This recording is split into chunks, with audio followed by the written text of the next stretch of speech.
Good evening বন্ধুরা, কি করছো? কি গরম পড়েছে দেখেছো? তারপরে আমি চা নিয়ে আসছি, কারণ বিকেলে চায়ের মধ্যে চা খাওয়া হয়। আর বিকেলে চা না খেলে যতই গরম পড়ুক কিন্তু ভালো লাগে না।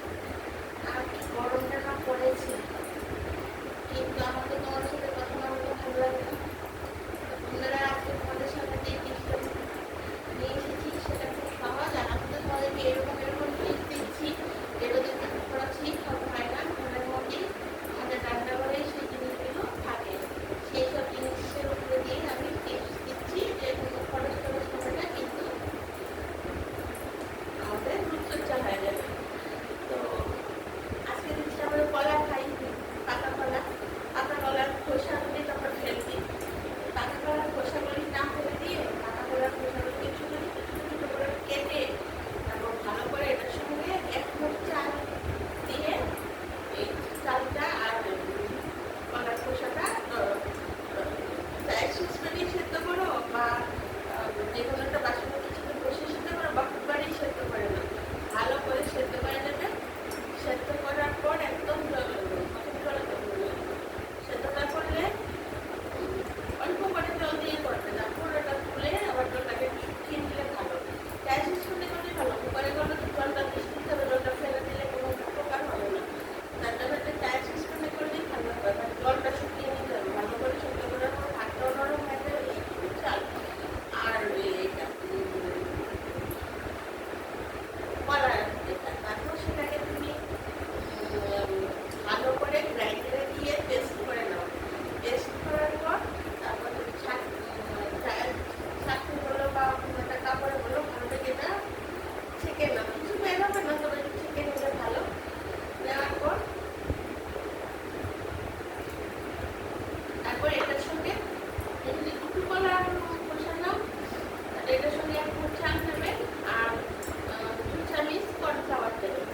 কর্নফ্লাওয়ার দিয়ে সেটাকে তুমি ফ্রিজের মধ্যে রেখে এটাকেও তারপর মিক্সিং করে দেবে। ওই যে এটাকে কলার খোসাটা আর চালটা করলে সেটার সঙ্গে ওই কর্নফ্লাওয়ারটা মিক্সিং করে এটা কিন্তু ওটাতে রেখে 7 দিন অন্তত কমে এটা রেখে রেখে দিতে পারবে। সেটা তুমি হাতে বা ছেলে বলো মেয়ে বলো সবাই মুখে বলো, মানে একদম মোমের মতো চামড়াটা নরম হয়ে তুলে বাচ্চা বলো সবাই দিতে পারবে।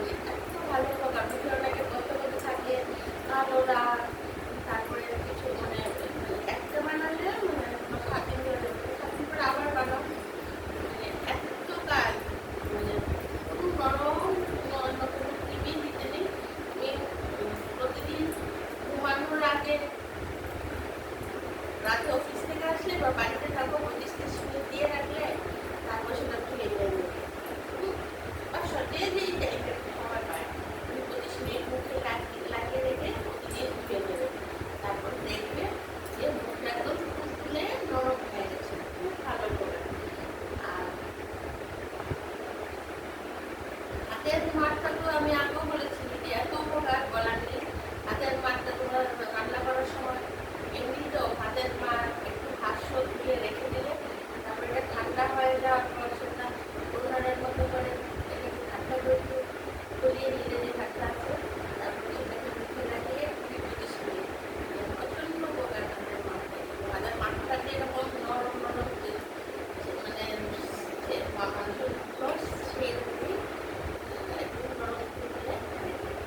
আর আরেকটা হচ্ছে হাতে পায়ের জন্য আমাদের আর পার্লারে যাওয়ার কোনো প্রয়োজন নেই, নিজেরাই ঘরের মধ্যে সুন্দর করে পরিষ্কার করতে পারো। একটা এই যে 1 টাকা দামের একটা প্যাকেট, সেটা ঘরে সবুজের কথা হয়েই গেল ঘরে সবজি দিয়ে।